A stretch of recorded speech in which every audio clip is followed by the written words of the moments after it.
नमस्कार, आप देख रहे हैं लोकप्रिय चैनल सिटी न्यूज और मैं हूं शिल्पा पाठक। तो चलिए आगे बढ़ने से पहले एक नजर डालते हैं अब तक की चुनिंदा सुर्खियों पर।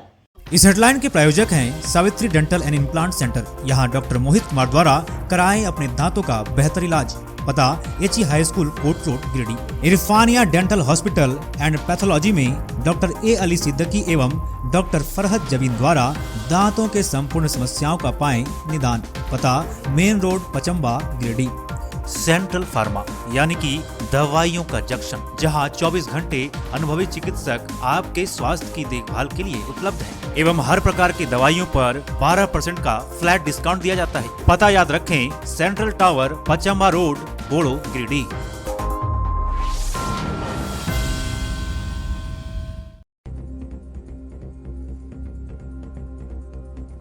गिरिडीह और कोडरमा पुलिस ने संयुक्त छापेमारी कर जमुआ के चरघरा से एक कुख्यात अपराधी पप्पू शर्मा को किया गिरफ्तार। लोडेड देसी कट्टा और मोबाइल किया गया जब्त। कोडरमा के तिलैया स्थित कुरियर कंपनी में दिया था डकैती घटना को अंजाम। एसपी ने दी जानकारी।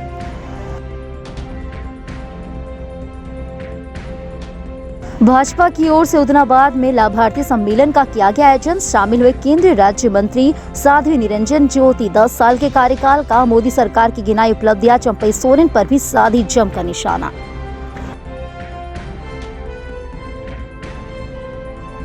सदर अस्पताल में संचालित ब्लड बैंक संचालक को लेकर जिला स्वास्थ्य समिति और रेड क्रॉस सोसाइटी के बीच गहराया विवाद। ब्लड बैंक में कार्यरत रेड क्रॉस सोसाइटी के 5 कर्मचारियों की सेवा सीएस ने की वापस। रेड क्रॉस के सचिव ने सीएस पर उठाया सवाल।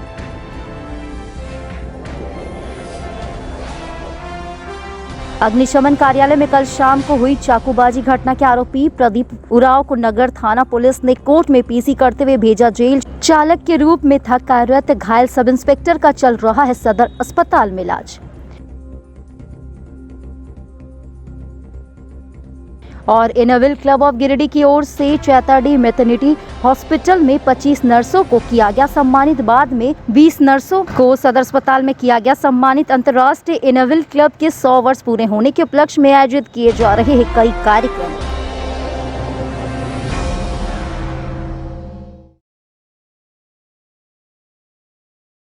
और अब खबर विस्तार से। कुख्यात अपराधी पप्पू शर्मा को गिरिडीह पुलिस ने चचघरा से दबोच लिया है। गुरुवार को एसपी दीपक कुमार शर्मा ने पपड़ुआ टांड कार्यालय में प्रेस वार्ता कर इसकी जानकारी दी। गिरफ्तार अपराधी के पास एक लोडेड देसी कट्टा और मोबाइल जब्त किया गया। अपराधी की गिरफ्तारी जिला के जमुआ थाना क्षेत्र के चचघरा स्थित उसके पैतृक गाँव से हुई है। इस पूरी कार्रवाई में गिरिडीह पुलिस के साथ कोडरमा पुलिस की टीम भी शामिल थी। इस संबंध में एसपी दीपक कुमार शर्मा ने बताया कि अपराधी पप्पू शर्मा का पुराना आपराधिक इतिहास रहा है। अपराधी के जमुआ थाना अंतर्गत चचघरा में छुपे होने की गुप्त सूचना मिली थी। सूचना के उपरांत खोरी महुआ एसडीपीओ नीरज कुमार सिंह के नेतृत्व में टीम गठित कर छापेमारी की गई और कुख्यात अपराधी को गिरफ्तार किया गया। बताया गया कि पप्पू शर्मा कोडरमा के तिलैया स्थित गांधीनगर में एक कुरियर कंपनी के ऑफिस में डकैती की घटना को अंजाम देकर कुछ माह पहले से फरार चल रहा था, जबकि उसके ऊपर गिरिडीह के अलग अलग थानों हजारीबाग की चाक थाना और कोडरमा के तिलैया थाना में डकैती, लूट, सुपारी, किलिंग और कई आपराधिक मामले दर्ज है। एसपी ने बताया कि अपराधी की गिरफ्तारी के बाद जमुआ थाना में उसके विरुद्ध आर्म्स एक्ट के तहत कांड अंकित कर जेल भेजा जा रहा है। सूचना प्राप्त हुई कि कोडरमा तिलैया में डकैती की घटना को अंजाम देने के बाद एक अभियुक्त जमुआ थाने में छिपा हुआ है, जमुआ थाना क्षेत्र में।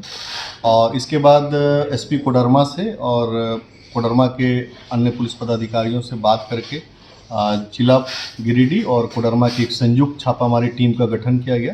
और इस छापामारी टीम से कोडरमा के पदाधिकारी और गिरिडीह जिला के पदाधिकारी शामिल थे। रात संयुक्त छापामारी टीम के द्वारा जमुआ थाना क्षेत्र के ग्राम चरघरा से एक व्यक्ति पप्पू शर्मा की गिरफ्तारी की गई और इसके पास से सर्च करने पर एक देसी कट्टा और एक गोली की बरामदगी की गई है। इससे पूछताछ करने पर इन्हें बताया है कि पूर्व में ही ये कई घटनाओं में शामिल रहा है। हत्या, लूट, डकैती, अपहरण और फिरौती जैसी घटनाओं में इसकी संलिप्तता रही है और किसी एक नए अप्रिय घटना को अंजाम देने की भी ये प्लानिंग कर रहा था। और पुलिस ने काफ़ी तत्परतापूर्वक और बेहतर ढंग से कार्य करते हुए इसे पकड़ा है।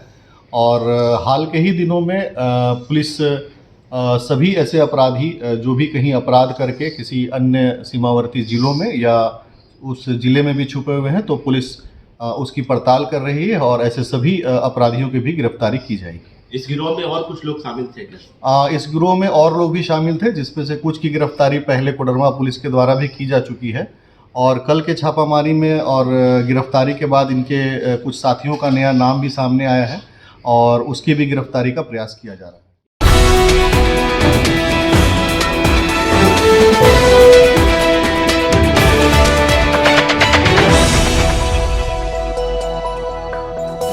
भारतीय जनता पार्टी की ओर से गुरुवार को उदनाबाद में लाभार्थी सम्मेलन का आयोजन किया गया। सम्मेलन में बतौर मुख्य अतिथि केंद्रीय ग्रामीण विकास राज्य मंत्री साध्वी निरंजन ज्योति शामिल हुई। इस दौरान इनका स्वागत पार्टी के जिला अध्यक्ष महादेव दुबे ने गर्मजोशी से किया। वहीं महिला मोर्चा की ओर से भी साध्वी निरंजन ज्योति का स्वागत भगवान श्री कृष्ण की मूर्ति भेंट कर किया गया। इस दौरान अपने संबोधन में साध्वी निरंजन ज्योति ने कहा कि वर्ष 2014 के लोकसभा चुनाव में जब जनता जनार्दन के आशीर्वाद से देश में प्रधानमंत्री नरेंद्र मोदी के नेतृत्व में सरकार बनी, उसके बाद हर क्षेत्र में विकास का एक नया अध्याय लिखा गया।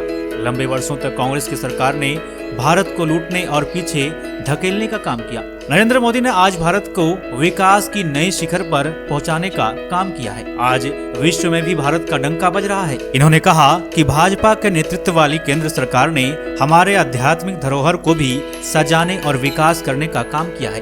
देवघर में एयरपोर्ट, अयोध्या में भगवान राम लला की भव्य मंदिर और प्राण प्रतिष्ठा, उज्जैन में महाकाली, वाराणसी, केदार धाम समेत सभी धार्मिक स्थलों को एक नया रूप देने का काम किया है। इन्होंने राज्य के चंपाई सोरेन सरकार पर भी निशाना साधते हुए कहा कि बगैर सोचे समझे कोई आरोप केंद्र सरकार पर नहीं लगाना चाहिए, क्योंकि केंद्र की मोदी सरकार हर राज्य को उनके डिमांड के अनुसार फंड दे रही है। झारखंड पर मोदी सरकार की खास नजर है।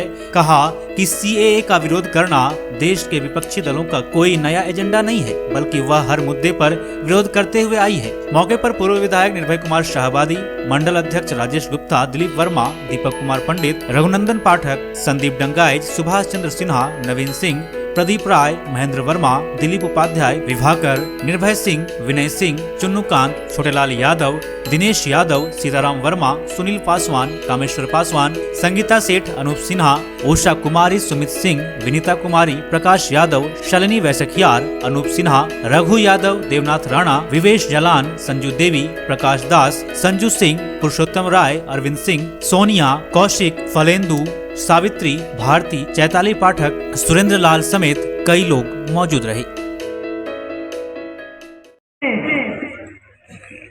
2024 का चुनाव,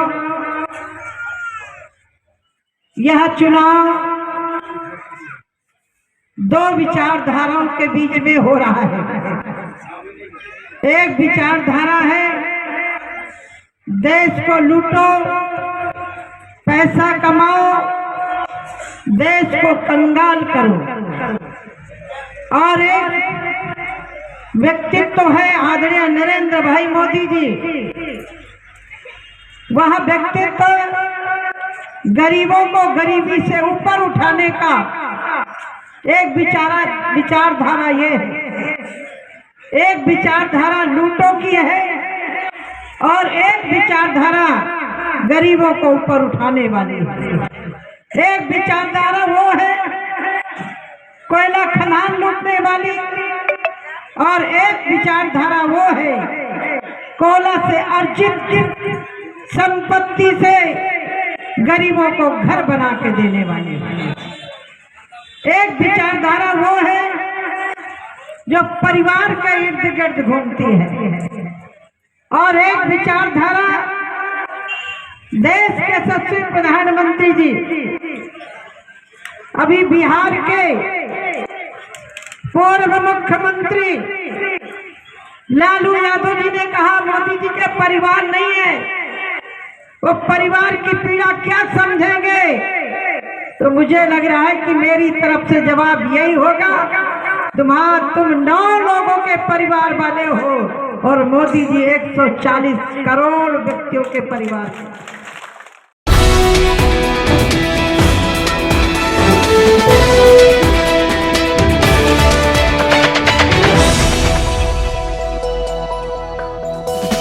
सदर अस्पताल में अवस्थित ब्लड बैंक के संचालक को लेकर जिला स्वास्थ्य समिति और रेड क्रॉस सोसाइटी के बीच विवाद गहरा गया है। गुरुवार को ब्लड बैंक में कार्यरत रेड क्रॉस सोसाइटी के 5 कर्मचारियों की सेवा सिविल सर्जन ने वापस कर दी है। इन कर्मचारियों में 2 लैब असिस्टेंट, एक कंप्यूटर ऑपरेटर, नाइट गार्ड और स्वीपर शामिल है। इस संबंध में Giridih civil surgeon doctor SP Mishra ने रेड क्रॉस के सचिव को पत्र भी जारी कर दिया। सीएस का स्पष्ट कहना है कि ब्लड बैंक का संचालक जिला स्वास्थ्य समिति करती है, इसलिए रेड क्रॉस के कर्मचारियों की कोई जरूरत नहीं है। इधर गिरिडीह रेड क्रॉस सोसाइटी के सचिव विवेश जालान ने सीएस पर दुर्भावना से ग्रसित होकर कार्य करने का आरोप लगाया है। उन्होंने कहा कि जब रेड क्रॉस इन कर्मचारियों का मानदेय देती है तो फिर इनकी सेवा वापस करने का कोई तुक नहीं है। रेड क्रॉस की ज्वाइंट सेक्रेटरी निकिता गुप्ता ने पिछली कमेटी और वर्तमान पदाधिकारियों के व्यवहार और कार्य पद्धति को इस समस्या का जिम्मेवार ठहराया है। उन्होंने कहा कि अगर समय रहते आपसी विवाद को सुलझा लिया जाता तो आज ये नौबत नहीं आती। हालांकि रेड क्रॉस के चेयरमैन अरविंद कुमार ने आश्वासन दिया कि इन कर्मचारियों के साथ कोई अन्याय नहीं होने दिया जाएगा। बहरहाल स्वास्थ्य सेवा देने वाली 2 सोसाइटी के अहम की इस लड़ाई में न सिर्फ ब्लड बैंक की सेवा प्रभावित हो रही है, बल्कि वर्षों से सेवा दे रहे कर्मचारी बिना गलती के इसका खामियाजा भुगतने को विवश है। लगातार काम करते आ रहे थे और उसके बाद अभी जो है उनकी सेवा वापस कर दी गई। नहीं, जैसे पहले रेड क्रॉस भी उसमें था, सहभागी था, तो उसके कर्मचारी थे, वो अपना उसको रखे हुए थे।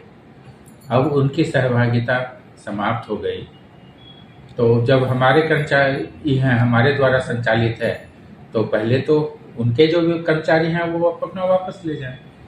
रेड क्रॉस देखिए एक समाज सेवी संस्था है ना, ग्लोबली, और वो इसी में स्वास्थ्य के क्षेत्र में और इसके क्षेत्र में हर जगह युद्ध भूमि में हो चाहे और भी कहीं, वो इसमें से काम करती है।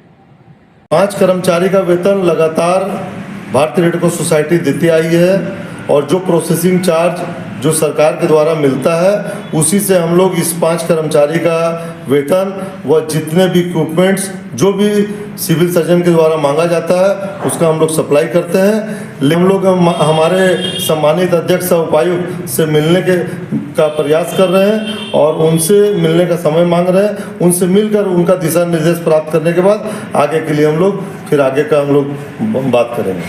मूल कारण क्या है? कुछ पहले से चला आ रहा, पहली जो कमेटी थी रेड क्रॉस की, पहले से कुछ चला आ रहा विवाद इसका मुख्य वजह है। साथ ही कुछ निर्वाचित नए पदाधिकारी का व्यवहार भी कहीं न कहीं इसमें दोषी है। तो इसमें अब रेड क्रॉस क्या करेगा? इनकी स्थिति क्या होगी? इनका रोजी रोटी का सवाल अब पैदा हो गया है, तो ये 5 कर्मचारी अब कैसे पुनर्बहाल होंगे? देखिए, हम लोग रेड क्रॉस के सारे पदाधिकारी इन सारे कर्मचारियों के आगे सेवा लेने के लिए बहुत प्रयासरत में है और हम चाहेंगे कि इनकी सेवा जो निरस्त की गई है उन्हें पुनः बहाल किसी न किसी तरह से डीसी साहब के माध्यम से हम लोग कराने की संपूर्ण चेष्टा करें।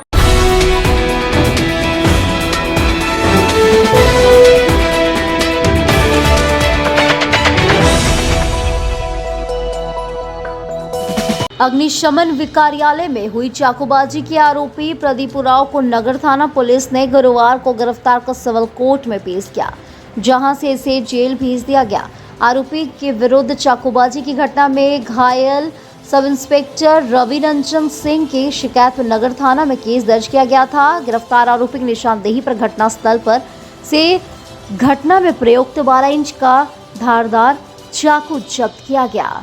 गिरफ्तार आरोपी अग्निशमन कार्यालय में अग्निक चालक के रूप में कार्यरत है। वहीं मूलतः लोहरदगा जिला के हिसरू का रहने वाला है। चाकूबाजी की घटना में घायल सब इंस्पेक्टर रवि रंजन सिंह का इलाज गिरिडीह सदर अस्पताल में चल रहा है। बताया गया कि बुधवार शाम किसी बात को लेकर दोनों विवाद हुआ, जिसके बाद चालक ने सब इंस्पेक्टर पर चाकू से हमला कर इन्हें घायल कर दिया।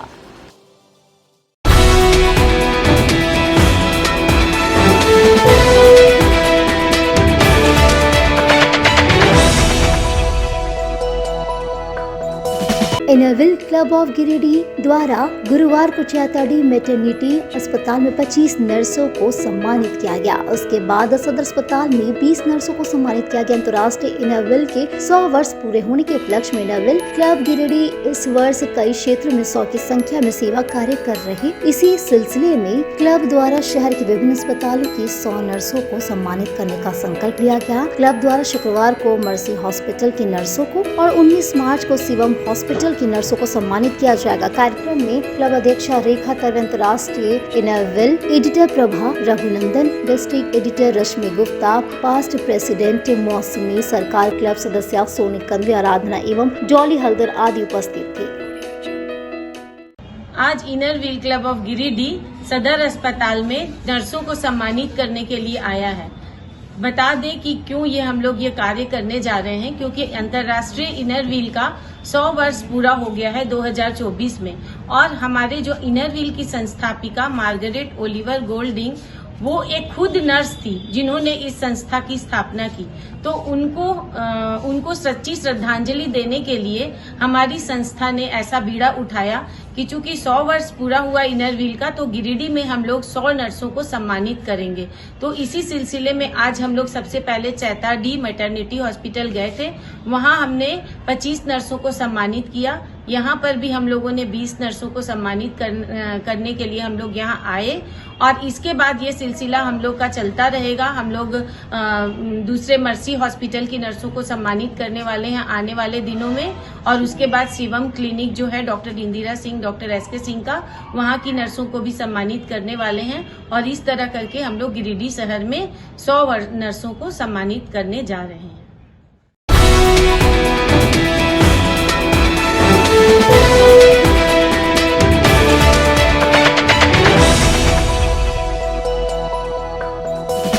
भारत सरकार की ग्रामीण विकास राज्य मंत्री साध्वी निरंजन ज्योति गुरुवार को गिरिडीह पहुंची और परिषदन भवन में पत्रकारों से बातचीत की। इन्होंने कहा कि मोदी सरकार की किसी भी योजना की विपक्ष ने कभी सराहना नहीं की है। मंत्री ने कहा कि CAA नागरिकता देने वाला कानून है, किसी की नागरिकता लेने वाला कानून नहीं है। उन्होंने कहा कि विपक्षी दलों ने आर्टिकल 370 हटाने का, 3 तलाक का, राम मंदिर निर्माण समेत सभी फैसलों का विरोध किया है। मंत्री ने कहा कि मथुरा हमारा आस्था का मामला है। उन्होंने कहा कि मोदी सरकार के विकास के मुद्दे पर भाजपा और उसके सहयोगी दल 400 से अधिक सीटें जीतेगी। मंत्री ने कहा कि केंद्र सरकार किसी भी राज्य के साथ विकास के मुद्दे पर भेदभाव नहीं करती है। मैं अपनी राय रख रही हूँ कि ये बिल्कुल उचित है कि सब राज्यों को, सब राजनीतिक दलों को देश हित में इसमें समर्थन करना चाहिए। आपके मंत्रालय से जुड़ा हुआ सवाल है। पूर्व में जब हेमंत सरकार थे और अभी जब चंपाई सरकार है, चंपाई सोरेन की सरकार, वो अक्सर आरोप लगाती है कि केंद्रीय ग्रामीण विकास मंत्रालय की ओर से कोई फंड सरकार राज्य झारखंड को मिला ही नहीं है पिछले कुछ कई सालों से। देखिए, मैं बहुत विनम्रता पूर्वक विपक्षी सरकारों से आग्रह करना चाहती हूँ, केंद्र सरकार किसी सरकार के साथ पक्षपात नहीं किया। यदि आवास अपलोड नहीं किया तो केंद्र की जिम्मेदारी नहीं है, प्रदेश सरकार की जिम्मेदारी है। मनरेगा का काम हो रहा है, आराम से हो रहा है। राशन वितरण हो रहा है, आराम से मिल रहा है। किसानों का जो डेटा अपलोड करना चाहिए प्रदेश सरकार को करना होता है। पश्चिम बंगाल में अभी आपने देखा कि 25 लाख लोग ऐसे थे जो फर्जी जॉब कार्ड बने हुए थे। ठीक। CAA को लेकर के विपक्षी पार्टी सरकार पर हमलावर है, क्या कहना चाहेंगे आप? देखिए, किसी भी एक्ट को बिना पढ़े हमलावर नहीं होना चाहिए। ये एक्ट किसी को देश से बाहर निकालने का नहीं है। ये एक्ट म्यांमार, बांग्लादेश जैसे देशों से आए हुए उत्पीड़न झेल करके हिंदू हैं, सिख हैं, जैन हैं, बौद्ध हैं, पारसी हैं, ईसाई हैं, ऐसे लोगों को नागरिकता देने का है। लेकिन विपक्ष हताशा में, निराशा में हर मुद्दे को जो देश हित में है, जनहित में है, ऐसे मुद्दों को जनता के बीच में तोड़ मरोड़ के पेश करने की आदत है। बंगाल की सीएम ममता बनर्जी और केरल के सीएम पी विजयन ने भी सीए का पूरा विरोध किया है और लागू करने से इनकार कर दिया। मैं एक सवाल आपके माध्यम से करना चाहती हूँ, किस एक्ट का इन्होंने समर्थन किया है? इन्होंने 370 धारा का विरोध किया, इन्होंने 53 तलाक का विरोध किया, इन्होंने महिला आरक्षण का विरोध किया। कौन सा ऐसा मुद्दा है जिसको इन्होंने देश हित में समर्थन किया? इनको देश हित में कोई भी मुद्दा आता है उसका उनको विरोध ही करना है। इसीलिए विपक्ष अब की बार विपक्ष में पहले भी नहीं बैठने लगता, अब और नहीं बचेगा। भाजपा ने मैडम नारा दिया है अब की बार 400 पार। किन मुद्दों को लेकर के हमारा जनहित के जो काम हुए हैं 2014 से लगातार गांव, गरीब, किसान, मजदूर, हर क्षेत्र में कौन देखता था रेडी पटरी वालों की तरफ कि उसका भी रोजगार करने का अधिकार है, वो भी कहीं से बैंक से लोन लेकर के अपनी दुकान बड़ी कर सकता है। कौन पूछता था विश्वकर्मा समाज जो छोटे छोटे बर्तन, छोटा छोटा व्यवसाय चलाता है? ये माननीय देश के यशस्वी प्रधानमंत्री जी मोदी जी की निगाह गई है। कौन उस गरीब की महिला की पीड़ा समझता था कि घर में शौचालय न होने के कारण कितनी बीमारियां झेलनी पड़ती थी और कैसे उसको शर्मिंदगी झेलनी पड़ती थी? क्योंकि मैं भी एक गरीब बाप की बेटी हूँ तो मुझे मालूम है कि गरीबी क्या होती है।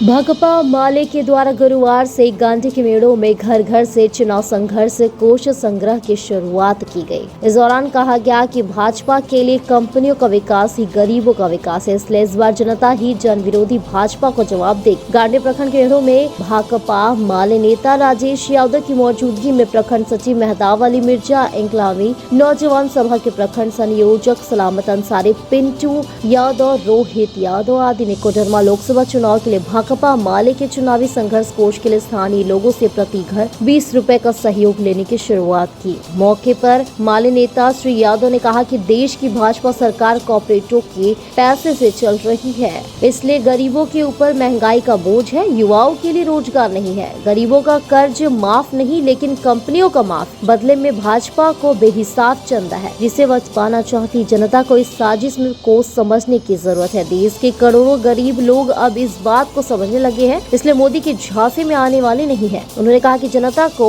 महंगाई और बेरोजगारी का हिसाब चाहिए, युवाओं को रोजगार का हिसाब चाहिए। कहा कि भाजपा के पास इसका कोई जवाब नहीं और उसे कंपनियों के विकास में भी जनता का विकास दिखाई देता है। माले नेता की अपील पर स्थानीय लोग चुनावी संघर्ष कोष में सहयोग देने को तैयार हुए। घर घर से सहयोग लेने का निर्णय लिया गया। सहयोग देने वालों में रामलाल सिंह, रशी मरांडी, लखी राम मुर्मू, जागेश्वर सिंह, गेंदो सिंह, दामोदर सिंह, बहादुर सिंह, छोटकी देवी, बड़की देवी आदि अन्य थे।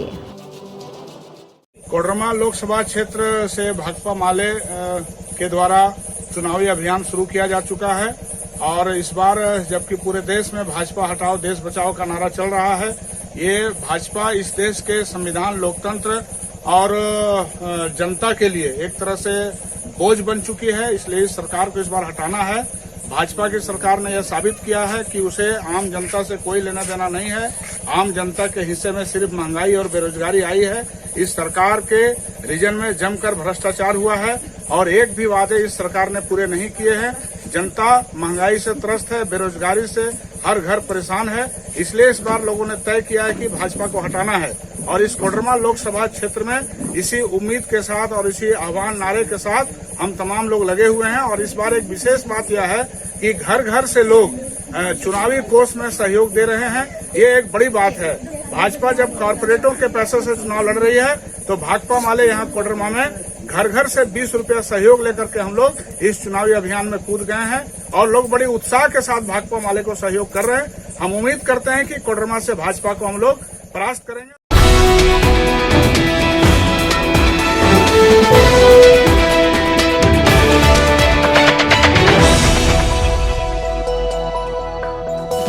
टाइगर टाइगर जयराम महतो समेत 6 लोगों पर गिरिडीह में मुकदमा हो गया है।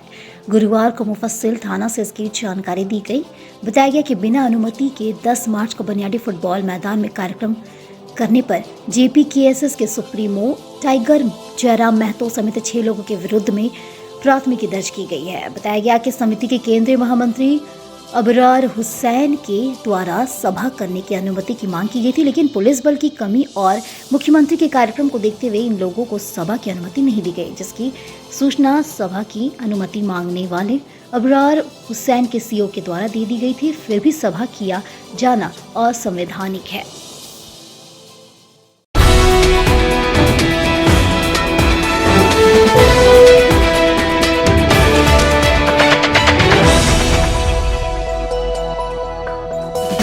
भिंगाबाद के कर्णपुरा और बनहत्ती के पास गुरुवार को अवैध बालू से लदा 2 ट्रैक्टर को जब्त कर प्रखंड प्रशासन ने भिंगाबाद थाना को सौंप दिया। भिंगाबाद पुलिस के सहयोग से CO प्रियंका प्रियदर्शी और BDO ने संयुक्त रूप से बालू के अवैध कारोबार के खिलाफ कार्रवाई की। बताया जाता है कि मोतीलीदा नदी घाट से अवैध खनन का बालू लेकर ट्रैक्टर मुख्य पथ से गुजर रहा था। मौके बूथ निरीक्षण के लिए निकली CO और BDO को बालू ले जा रही ट्रैक्टर पर नजर पड़ गई। फिर स्थानीय पुलिस के सहयोग से बालू से भरा दोनों ट्रैक्टरों को जब्त कर लाया गया। मौके का फायदा उठाकर चालक भाग निकलने में सफल रहा। CO प्रियंका प्रियदर्शी ने कहा कि वे बूथ वेरिफिकेशन के लिए जा रहे थे। इस बीच कर्णपुरा बनहत्ती के पास 2 जगहों से बालू भरा 2 ट्रैक्टर को जब्त किया गया। कहा कि बालू के अवैध खनन के विरुद्ध कार्रवाई की जाएगी और जिला खनन विभाग द्वारा बालू का चालान काटा जाएगा। बता दें कि इन दोनों प्रखंड क्षेत्र के विभिन्न नदी घाटों से बालू के अवैध खनन बदस्तर जारी है, जिससे खनन विभाग को राजस्व की भारी क्षति हो रही है।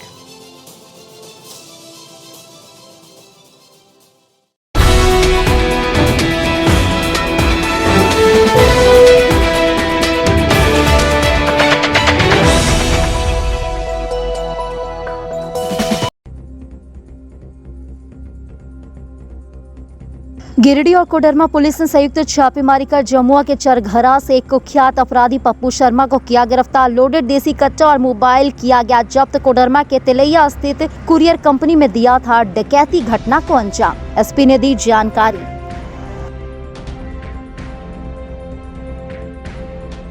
भाजपा की ओर से उदनाबाद में लाभार्थी सम्मेलन का किया गया आयोजन। शामिल हुए केंद्रीय राज्य मंत्री साध्वी निरंजन ज्योति। 10 साल के कार्यकाल का मोदी सरकार की गिनाई उपलब्धियां चंपई सोरेन पर भी साधी जमकर निशाना।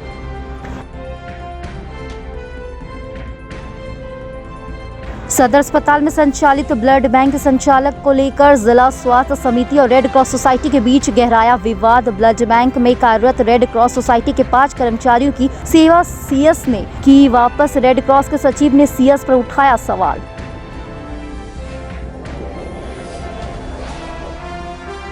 अग्निशमन कार्यालय में कल शाम को हुई चाकूबाजी घटना के आरोपी प्रदीप उराव को नगर थाना पुलिस ने कोर्ट में PC करते हुए भेजा जेल। चालक के रूप में था कार्यरत। घायल सब इंस्पेक्टर का चल रहा है सदर अस्पताल में इलाज।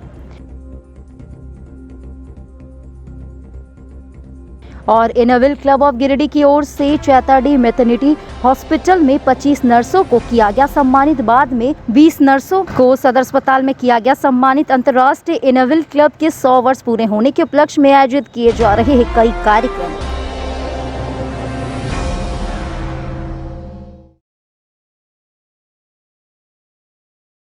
तो आज के लिए बस इतना ही। दीजिए पुलिस सिटी न्यूज की टीम को इजाजत। कल फिर मिलेंगे कुछ नई ताजा तरीन खबरों के साथ।